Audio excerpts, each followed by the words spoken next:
వేళ్లతో సహా పెకిలించిన ఈ భారీ వృక్షం నిజానికి కొట్టేసిన సమయంలో చచ్చిపోయి ఉండేది. కానీ అలా జరగలేదు. ఎందుకంటే రోడ్డు విస్తరణ కోసం కొట్టేసిన ఈ చెట్టును ఇప్పుడు తిరిగి నాటడంతో ఇది మళ్లీ ప్రాణం పోసుకుంది. అలా ఈ ఒక్క చెట్టే కాదు, సతారా లోనంద్ రోడ్డు విస్తరణ ప్రాజెక్టులో భాగంగా 400కు పైగా చెట్లను నరికివేయాల్సి వచ్చింది. అయితే ఇప్పుడు వాటిని మళ్లీ నాటుతున్నారు. ఎన్నో ఏళ్ల వయసున్న ఈ భారీ వృక్షాలకు ఆశ్రయం కల్పించేందుకు నటుడు సాయాజీ సిందే మహారాష్ట్రలో సతారా జిల్లాలోని కోరేగావ్ తాలూకాలో ఉన్న అంబవాడే గ్రామంలో ఓ అనాథాశ్రమాన్ని ఏర్పాటు చేశారు. ఫాల్టాన్ లోనంద్ రోడ్డుపై ఉన్న 500 చెట్లను సంరక్షించాలని ప్లాన్ చేసుకున్నాం. వాయ్ మహాబలేశ్వర్ రోడ్డులోని కొన్ని చెట్లను నా స్నేహితుడు అభయ్ కాపాడారు. అది చూశాక నాకు చెట్లకు అనాథాశ్రయం ఏర్పాటు చేయాలనే ఆలోచన వచ్చింది. దానికి అంబవాడే గ్రామస్తులు కూడా ఒప్పుకున్నారు. ఈ 500 చెట్లు అనాథలయ్యాయి. వీటిని చూసుకునేందుకు ఎవ్వరూ ఉండేవారు కాదు. అందుకే ఇప్పుడు వాటిని ఇక్కడ నాటి ఆశ్రయం కల్పిస్తున్నాం. చాలాసార్లు అంటే దాదాపు 50% చెట్లు ఇలా నాటాక వేళ్లునుకొని బతకవు. ఇది చాలా క్లిష్టమైన ఆపరేషన్. కోల్హాపూర్లోని ఒకరి గుండెను తీసుకెళ్లి ముంబైలో అమర్చినట్టు ఉంటుంది. కొన్నిసార్లు చెట్లు మా కళ్ల ముందే చనిపోవడం మేము చూస్తుంటాం. మరికొన్నిసార్లు అవి బతకడాన్ని కూడా మేము చూసాం.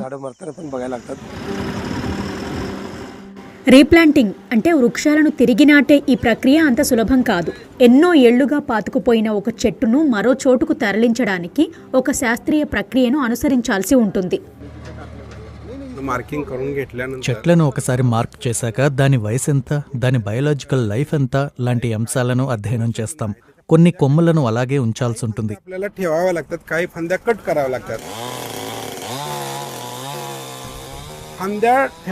మిగతా కొమ్మలను కొట్టేశాక చెట్టుకు బోటాక్స్ పేస్ట్ పూస్తాము. దానివల్ల ఎవాపరేషన్ కాకుండా ఉంటుంది. అప్పుడు మేము దానికి రూట్ బాల్ ప్రిపేర్ చేస్తాం. పెద్ద పెద్ద వేళ్లను కత్తిరించి హ్యూమిక్ యాసిడ్ పోస్తాము. దానివల్ల వేర్లు పోషకాలను గ్రహించడానికి సాయం అవుతుంది.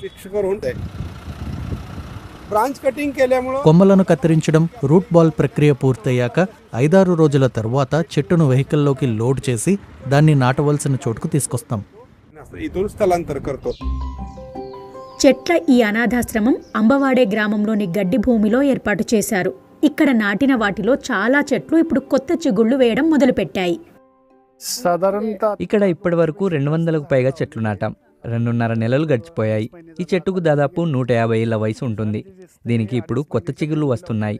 ఈ ప్రాంతంలో దాదాపు 200 చెట్లు ఉంటాయి. వాటిలో దాదాపు 70% చెట్లు బతికాయి. వాటికి ఎప్పటికప్పుడు ఎరువులు, నీళ్లు అందిస్తూ జాగ్రత్తగా చూసుకుంటున్నాం.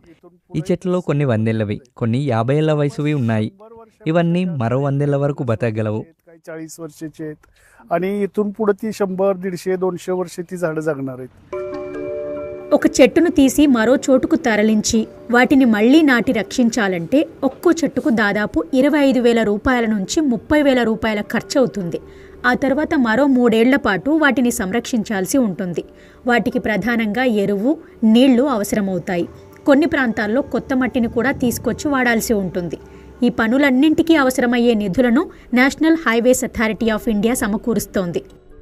ఈ చెట్ల సమాచారాన్ని తెలుసుకోవడానికి వీలుగా వాటికి జియో ట్యాగింగ్ చేయడంతో పాటు QR కోడ్లను ఉపయోగిస్తున్నారు. QR కోడ్ను స్కాన్ చేయగానే ఆ చెట్టును ఎక్కడి నుంచి తీసుకొచ్చారు, అది ఏ జాతికి చెందినది, దాన్ని ఎప్పుడు రీప్లాంట్ చేశారు అనే వివరాలను మనం మొబైల్ ఫోన్లో చూడొచ్చు.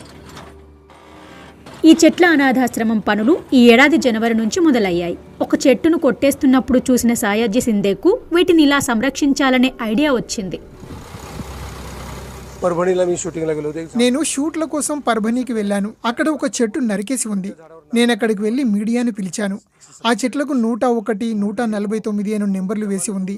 యముడే వచ్చి రేపు మీ చావు అని వాటిపై ఆ నెంబర్లు రాసినట్టు నాకు అనిపించింది. సతారాలో హైవే అధికారులతో మాట్లాడాను. మళ్లీ రోడ్డు విస్తరణ కోసం కొలతలు వేసినప్పుడు 400 చెట్లను కాపాడగలిగాం. ఆ చెట్లను ఎందుకు తొలగించారని నేను కాంట్రాక్టర్ని అడిగాను. తమ కార్మికులు స్నానం చేయడానికి, వంట కోసం కట్టెలు కావాల్సి ఉంటుందని అన్నాడు. అయితే దానికోసం 400 చెట్లను నరికేస్తారా? ప్రభుత్వం ప్రతి చెట్టుకు డబ్బులు చెల్లిస్తుంది.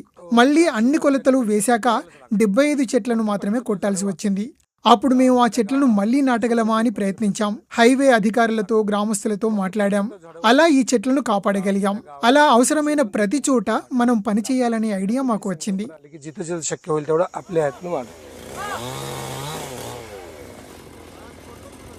అయితే రోడ్డు పనుల కోసం చెట్లను నరికేయాల్సి వస్తే ఎలాంటి నియమ నిబంధనలు ఉంటాయి? रस्ते विकास करताना रुंदीकरण करताना రోడ్డు పనుల సమయంలో చెట్లను కొట్టేస్తున్నప్పుడు మర్రి, రావి, జువ్వి చెట్లు లాంటి అత్యంత విలువైన జాతులను వేరే ప్రాంతాలకు తీసుకువెళ్లి తిరిగి నాటాలనే షరతుతో అటవీ శాఖ అనుమతులు మంజూరు చేస్తుంది. ఆ షరతును తప్పక పాటించేలా అటవీ శాఖ చూసుకుంటుంది. చెట్లను నరకడానికి ఎవరైనా అనుమతి కోరితే ముందుగా ఒక సర్వే నిర్వహిస్తారు. ఆ సర్వే పూర్తయ్యాక ఏ చెట్లను నరికి వేరే ప్రాంతాల్లో తిరిగి నాటవచ్చో అటవీ శాఖ వారికి సూచిస్తుంది. దాని ప్రకారమే కాంట్రాక్టర్కు అనుమతులు మంజూరు చేస్తారు. आणि त्याप्रमाणे त्या कंत्राटदारांना तसं काम करायला सांगितलं जातं. ప్రభుత్వ నిబంధనల ప్రకారం తొలగించిన చెట్లు ఇప్పుడు ఈ చెట్ల అనాథాశ్రమంలో కొత్త జీవితాన్ని పొందగలిగాయి. కానీ వివిధ కారణాలతో అనాథలైన లెక్కలేనన్ని మిగతా చెట్ల మాటేమిటి అనే ఒక పెద్ద ప్రశ్న కూడా వస్తోంది.